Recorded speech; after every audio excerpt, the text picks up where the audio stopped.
Hi, everyone. Today I'm going to talk about the way that ancient Greek medicine often used dreams to help diagnose patients.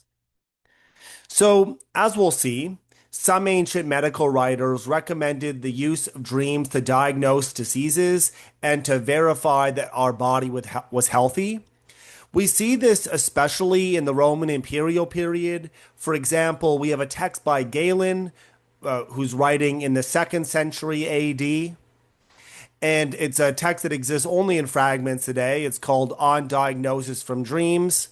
That's a very, very systematic approach to today's subject, the use of dreams to diagnose patients. No, probably the earliest text in this tradition, certainly the earliest complete text we have, is from the period of classical Greece, which goes from 510 BC to 323 BC. And so it's clearly much earlier than Galen, but it was a real source of inspiration for him in On Diagnosis from Dreams. And the text that I have in mind is the fourth book of On Regimen. I say the fourth book of On Regimen in quotation marks. In reality, the ancient book of On Regimen was actually handed down to us in manuscripts that only have three books. What we call the fourth book is just really the tail end of the third book, but 19th century French editors of this text recognized that there's a huge break in content or change in content from the what is today the third book and the fourth book. And so they separated the fourth book into its own thing, namely the fourth book of On Regimen. In reality, actually, sometimes this text is printed as a distinct text altogether called On Dreams. But that doesn't really concern us here, and that's just a product of the 19th century editorial process. Now, we don't know exactly when this text was written, but as I said, it was at some point in the classical period, and I would say most likely in the late 400s BC, so the late 5th century BC. But there are people who put it later, about a century later, and plausibly we could put it at least a few decades earlier than the late 400s BC, but we won't really want to go any earlier than that. We also have no idea who wrote it. It was attributed to Hippocrates in antiquity, Hippocrates being the famous doctor whose name gave us things like the Hippocratic Oath and so on. There's no way Hippocrates actually wrote this text, and very few people believe that we could safely attribute to Hippocrates any of the books that were attributed to him in antiquity.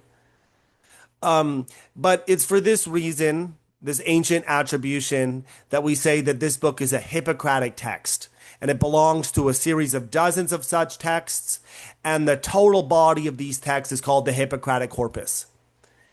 So the author makes such pronouncements as the following, and as I'm quoting now. Such dreams as repeat in the night a man's actions or thoughts in the daytime, representing them as occurring naturally, just as they were done or planned during the day in a normal act, these are good for a man. They signify health because the soul abides by the purposes of the day and is overpowered neither by surfeit, nor by depletion, nor by any attack from without. That's a complicated way of saying that if your dream matches what you did during the day, you're healthy. But the author continues, if it doesn't, then something is wrong with your body. So this is the first sense we get that the author is employing dreams to help form a diagnosis of a patient or of a disease or a medical condition. And the way you're healthy is, or the way we know you're healthy, is if your dreams repeat what you did during the day. If it matches, great, you're healthy. But if it doesn't, then there's something wrong with your body. So, for example, if your dream features a violent struggle, that means there's a violent struggle happening in your body. In that case, the author recommends taking an emetic, eating lightly for a few days, and walking in the morning.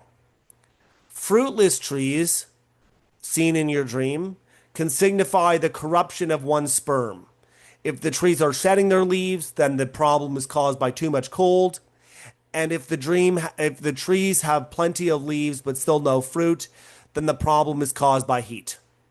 If you dream of rivers with overflowing waters, then you have too much blood. If you dream of rivers with low water levels, you have too little blood. Impure streams indicate disturbances in your bowels. And in this case, the author thinks that you should run and walk a lot, as well as quicken your breathing in order to remove impurities. So I've been saying so far that the author uses dreams to help diagnose patients, and that's true. But clearly, this also plays a part, or dreams also play a part in forming a treatment plan for you.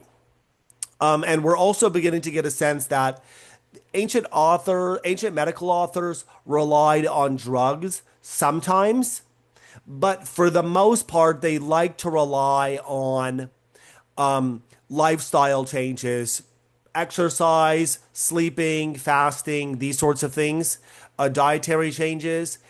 They especially avoided surgery. They were well aware of their own limitations when it came to surgery or surgical interventions. And for that reason, they tried to stay away from them. But also, they had taboos, strong cultural taboos that really prohibited the breaching of skin. And these taboos even extended to a corpse, and they had similar but independent taboos that prohibited dissections. But the general point here is that, at least as far as the fourth book of On Regimen is concerned, the author is using dreams to form diagnoses on the basis of which he's recommending that he's going to recommend treatment options. And most of the fourth book of On Regimen is like this. It's strictly a manual of how to interpret dreams. And in these sections, which comprise about 90 to 95% of the text, the author assumes that dreams offer signs that, if correctly interpreted, will reveal someone's medical condition. And I'm being not hyperbolic when I say about 90 to 95% of the text is such a manual. Reading it is incredibly tedious. I mean, it's of historical significance, but 90 to 95% is just, if you dream of this, this is the case. And sometimes there's an addendum of, well, what you should do given that that's the case. Now, you might be wondering why or how do dreams offer such signs? How or why do they offer key diagnostic information? Well, the answer lies to that in the 5 to 10% of the text that doesn't just tell us how to interpret dreams. So that 5 to 10% remainder helps us answer the question, well, why is this a sound methodology to begin with? And so the answer to that question combines several different factors. So firstly, the Greeks had long treated dreams as something special. Today we know, thanks to brain imaging scans, that in a full night's sleep, normal people will virtually always dream. Now, that might seem a bit striking to us because many people don't remember their dreams, but we can confirm using brain imaging scans, and I'm sure other technologies too, that our impressions of dreamless sleeps are actually mistaken. We do dream, normal people dream quite often. But the Greeks don't know that, and they think that dreams are much rarer. Ancient people inferred from the rarity of dreams that something special was going on, and especially in times when someone might vividly recall seeing overflowing rivers or trees shedding all their leaves. And another reason was the taboo that I mentioned earlier, namely that Greeks did not like breaching skin. And for similar but independent reasons, as I said, they opposed dissections. They were just generally strongly opposed to being around corpses. And the thought of violating one by cutting it open and studying its insides was anathema even to the most scientifically minded Greek. By the time of Aristotle, who lived from 384 BC to 322 BC, systematic animal dissection was a common practice from which insights about the interior of the human body were inferred. But sometimes this was mistaken, not always mistaken, but sometimes this led to mistakes. But Hippocratic authors, such as the author of On Regimen IV, they sometimes used animal dissection, but it wasn't super common in the Hippocratic corpus, and it especially wasn't a common practice in the 5th century BC when I'm supposing this text was written. But we do have some evidence of animal dissection in this period. We know this from some Hippocratic texts as well as other ancient authors like Herodotus, an ancient historian. So we know that animal dissections were happening, but they certainly weren't common until later in the classical period. And besides, if you're actually going to get some useful information from animal dissections, you can't merely cut them open and look inside. You have to study them in an organized, systematic way. And that's certainly lacking in the Hippocratic corpus for the vast majority of the Hippocratic corpus. So, Hippocratic texts try to make inferences about a human internal anatomy on different grounds, and that's the real crux of what I'm talking about when I'm talking about dissection. Because the Greeks did not engage in human dissection, they turned to other methods for understanding human internal anatomy. Aristotle's method of inferring facts about human internal anatomy from animal bodies is a perfectly legitimate way of doing it, and the successors to that method are still practicing medicine today. Whenever we read a study that says something like, we've inferred this fact about human metabolism from the study of rat metabolism, this is the same sort of inference pattern. And Hippocratic authors sometimes made use of that, but not often and not systematically. And certainly the author of On Regimen IV did not make use of this methodology. But they still want to know about human internal anatomy. Sure, they're not going to engage in surgery, so this information isn't going to be directly applicable for surgical interventions because they're for similar but independent reasons not going to engage in surgery. But still, it can be useful to know about human internal anatomy to get a sense of what's going on in the body. One way is you might appeal to dreams. So dreams were thought to be a convenient way of making claims about human internal anatomy. The author does not intend for dreams to tell us where organs are or what they look like, and that information would actually be kind of useless. I would never go so far as to say entirely useless, but it's not super helpful for treatment or diagnoses to know where organs are, what they look like. Instead, dreams are useful for authors who are looking to cut to the chase a little bit. They tell us how we can live a healthy life. And that phrase, live a healthy life, is one I'm directly quoting from On Regimen IV. That knowledge of how to live a healthy life is more important than knowing a series of anatomical facts. After all, generally speaking, medical thinkers are useful. Medical thinkers want to know a series of anatomical facts for the sake of developing a view about how to live a healthy life.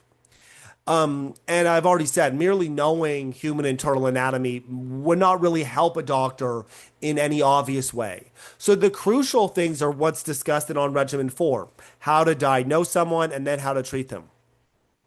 Now, this might be a bit surprising because it seems weird that someone would think that dreams could clue us in to what's going on in a person's body, but it makes sense when we consider the author's view of the soul and its relationship to the body.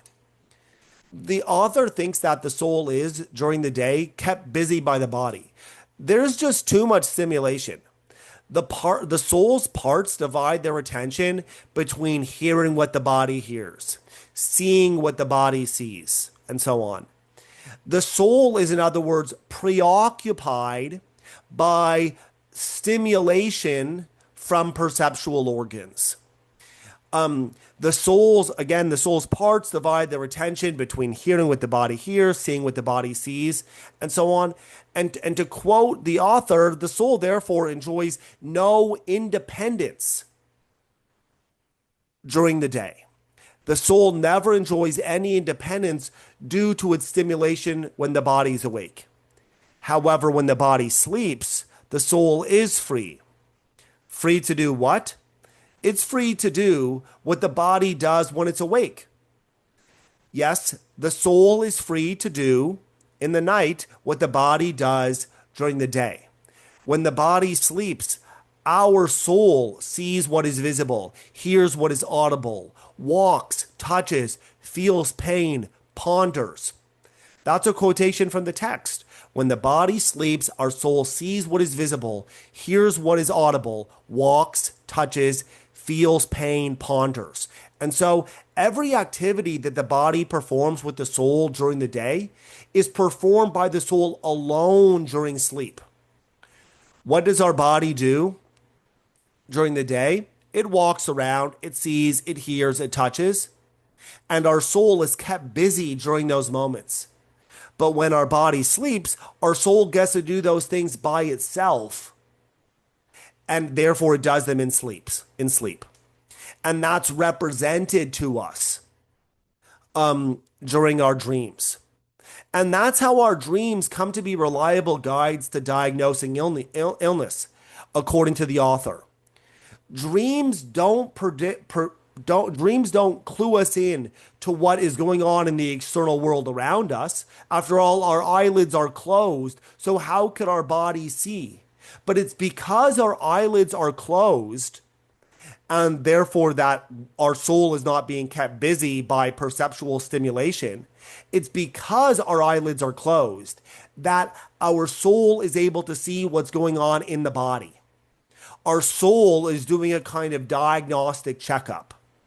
During the daytime, our souls attend to what the body sees, the external world and the visible objects around it, or the visible objects that the external world contains. And for that matter, our soul hears the things that our bodies see, right? The visible objects, the audible objects, in the world. But in the night, when our body is asleep, our souls can see and hear and so on what's going on in our body. And so our soul is being a kind of doctor that our real doctors could never be. Our doctors can't cut us open and see what's going on in our body, but then again, they don't have to. Thankfully, our souls attend to what's going on in our body. And that's how they come to provide us with important, crucial diagnostic information. So in this way, the author of On Regimen IV came to develop a novel and interesting view of how medical practitioners should diagnose diseases. And this tradition that he inaugurated, that might be putting it too strongly. He might not have fully inaugurated it. Some of it might have come from earlier religious medical traditions. But certainly he inaugurates this in a quote unquote early scientific medical tradition. He takes it and makes the gods not form an important, crucial role. Of course, there's nothing here in anything the author is saying that excludes the gods completely. The gods could help in some independent way, and I'm sure the author sees himself as being very pious. But the author's introducing this in a worldview, in a medical scientific worldview, that doesn't make the gods feature as exclusive sources of health and disease. And for that reason, this tradition that he's inaugurating becomes incredibly compelling for centuries.